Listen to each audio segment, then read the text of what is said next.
Buenos días, pues yo soy Pablo Andújar, soy R4 de Reumatología en el Hospital Dr. Peset de Valencia y me ha tocado hablaros de cómo realizamos el diagnóstico inicial y el seguimiento de pacientes con esclerosis sistémica.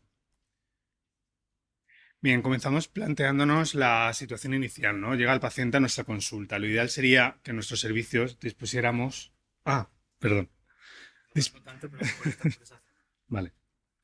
Dispusiéramos de consultas especializadas en fenómeno de Raynaud, porque esto nos permitiría captar un mayor número de pacientes que de otra forma podrían pasarnos desapercibidos. Entonces, ¿cómo se van a presentar estos pacientes? Pues la forma más habitual de presentación, la forma más habitual por la que nos los derivarán a nuestra consulta va a ser por la presencia de un fenómeno de Raynaud, que suele ser la manifestación inicial de la enfermedad en la mayoría de los pacientes y que va a estar presente en la práctica totalidad de todos ellos. Podemos indagar sobre este síntoma, bien enseñándole al paciente fotografías, ¿no?, que podemos obtener de Internet para ver si reconoce alguna de las fases del fenómeno, o bien si tenemos suerte que nos enseñe alguna imagen de algún episodio que haya tenido en el pasado. ¿Y qué pasos debemos seguir a continuación? Pues no basta solamente con confirmar el diagnóstico de Raynaud y ceñirnos a ese protocolo clásico, sino que debemos realizar una anamnesis lo más extensa y dirigida posible en busca de factores ambientales y del estilo de vida del paciente que puedan también influir en la aparición de este fenómeno. Esa anamnesis la vamos a completar con una exploración física dirigida a los síntomas que el paciente nos cuente y será importante en esta exploración valorar siempre el aspecto vascular, valorar pulsos, valorar diferencias de tensión en ambos brazos y también otros signos que nos puedan dar signos de que pueda haber una esclerosis sistémica subyacente. Y completaremos este estudio inicial siempre con una capilaroscopia y un estudio de autoanticuerpos que más tarde nos comentarán los compañeros. Pues con todos estos elementos diagnósticos podemos encontrarnos ante dos situaciones, bien un diagnóstico establecido de esclerosis sistémica o un diagnóstico de esclerosis sistémica en una fase muy precoz dependiendo de los criterios que utilicemos. Y a partir de aquí tenemos que seguir indagando en la exploración del paciente para formarnos una imagen del perfil de paciente al que nos estamos enfrentando. Pero también es posible que el paciente nos llegue a las consultas por otros motivos. Puede ser que el paciente nos sea derivado por aparición de lesiones cutáneas, ¿no?, en forma de induración o engrosamiento cutáneo, que nos los deriven para valorar si debajo puede haber una esclerosis sistémica. Otros nos vendrán por lesiones isquémicas en dedos o en otras zonas sacras. Y por último, algunos pueden venir de consultas multidisciplinares, de radiología o de cardiología, para valorar si un hallazgo radiológico o la presencia de hipertensión pulmonar pueden estar sobre la base de una esclerosis sistémica. Importante que cuando nos deriven pacientes con afectación cutánea descartemos siempre la posibilidad de un síndrome esclerodermiforme. Para una aproximación rápida podemos simplificarlo preguntando o viendo en el paciente si la afectación incluye o no a los dedos, ya que si los dedos están respetados podremos descartar que nos encontremos ante una esclerosis sistémica y debemos buscar otros diagnósticos. Muchos de estos síndromes esclerodermiformes no van a presentar fenómeno de Raynaud, lo cual puede ser una buena pista, y en muchas ocasiones vamos a requerir una biopsia para llegar al diagnóstico definitivo. Y al igual que hacemos con aquellos pacientes con fenómeno de Raynaud, completaremos en este grupo de pacientes una anamnesis dirigida empezando siempre por la pregunta del Raynaud, buscando otros síntomas en la anamnesis y completaremos una exploración buscando estigmas, datos que sugieran que pueda haber una esclerosis subyacente. Y al igual que hacemos con el otro grupo, completaremos el estudio siempre con una capilaroscopia y un estudio de autoanticuerpos.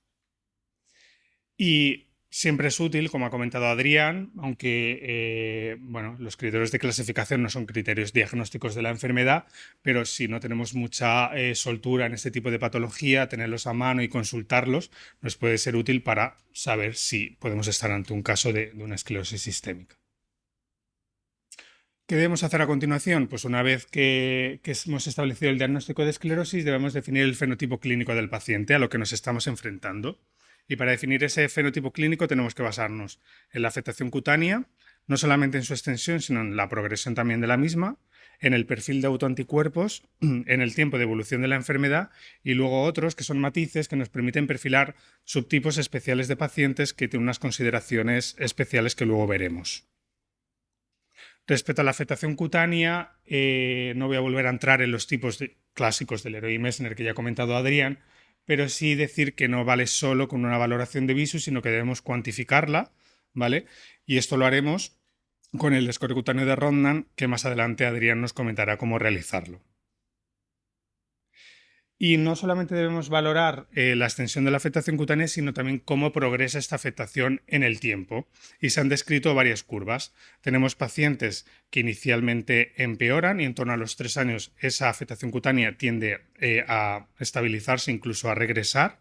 Luego tenemos un grupo intermedio que tiende a empeorar de forma más abrupta, de forma más intensa inicialmente, para luego también mejorar en los primeros 5 años.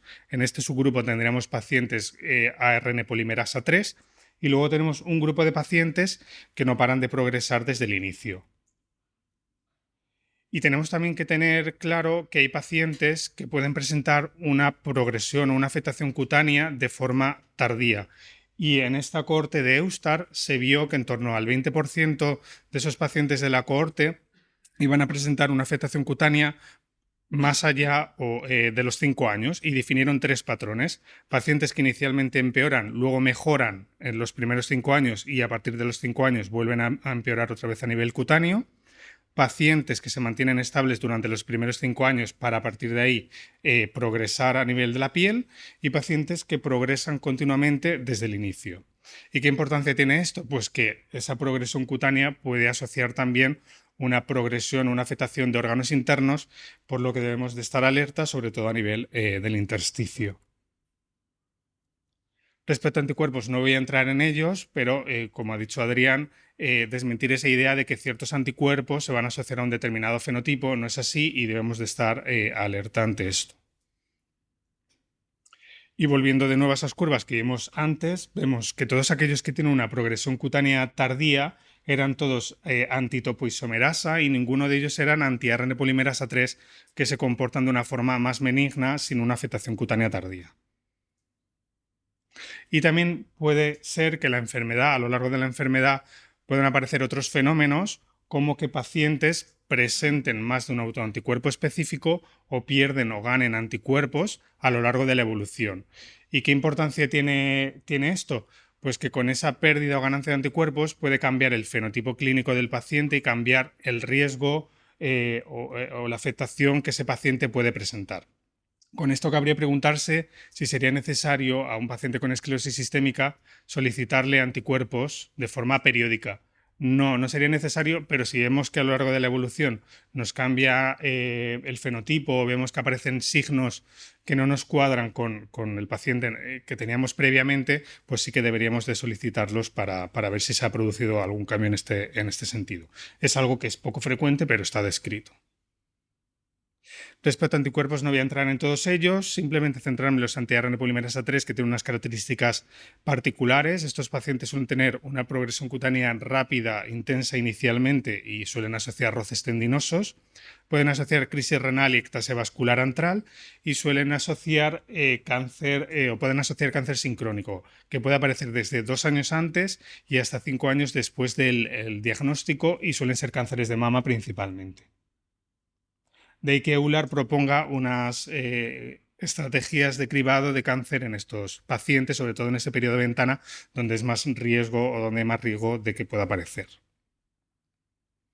Respecto al tiempo de evolución, no vamos a manejar igual a un paciente que acaba de debutar, ¿vale? Más es una forma difusa de la enfermedad, que un paciente que ya lleva años con la enfermedad, aunque sea difusa, que ha estado por ahí dando vueltas y que nos llega a la consulta. A ese paciente le vamos a hacer un cribado, pero posteriormente vamos a manejar o vamos a tener más cuidado en ese paciente que acaba de debutar porque es el paciente que tiene más riesgo de progresar y hacer complicaciones.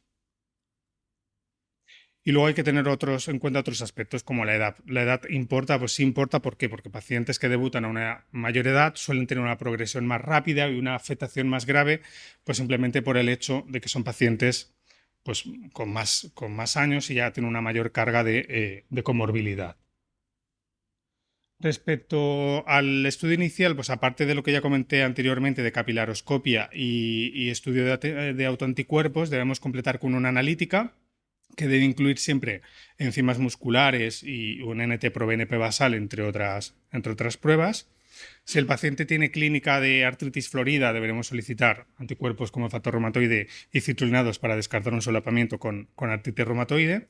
Si hay lesiones isquémicas, deberíamos pedir anticuerpos antifosfolípidos. Si sospechamos otra comorbilidad autoinmune, pues solicitaremos los anticuerpos que consideremos. Basalmente a todos los pacientes le vamos a pedir un TACAR basal que nos va a permitir valorar si existe afectación intersticial pulmonar, su patrón y su extensión, una espirometría con DLCO, un ecocardio, un electrocardiograma y un estudio digestivo, que lo podemos hacer con un tránsito esófago gastroecoduodenal, con bario o bien con radioisótopos, que se están empezando a utilizar en algunos centros.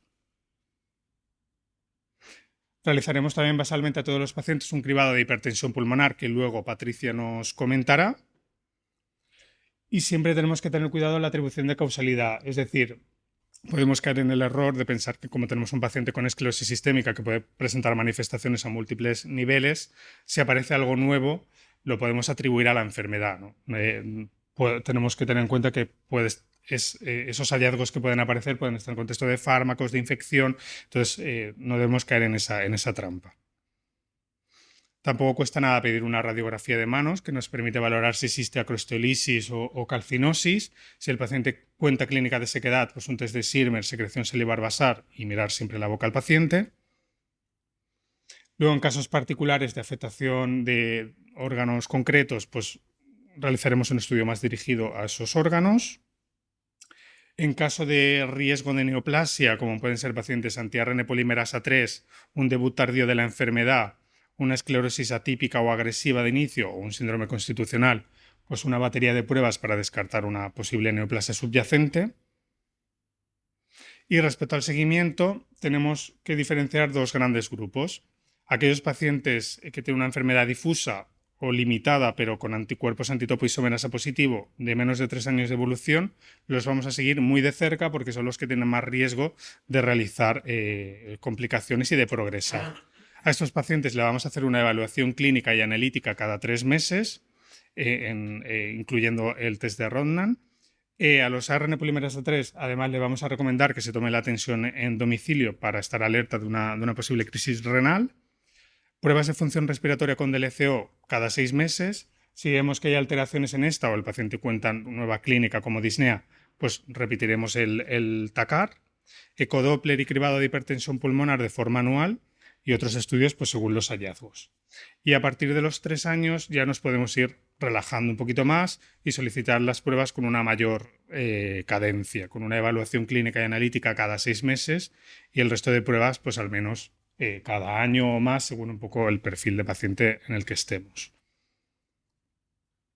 Y en el seguimiento de neoplasias, pues no voy a volver a hablar de pues, esos criterios, criterios de cribado que propuso EULAR para el estudio de los ARN polimerasa 3 o también un posible esófago de Barrett u otras complicaciones que puedan aparecer. Y tampoco olvidarnos de las comorbilidades, es decir, somos médicos y tenemos capacidad también para cribar el estado de la tensión arterial del paciente, el estado del colesterol y realizar un abordaje, un tratamiento a este respecto que, bueno, pues ya que el paciente de por sí por su enfermedad tiene una afectación macrovascular pues acelerada por la propia enfermedad, pues esto nos puede controlar esto que está en nuestras manos, pues eso sería una buena práctica.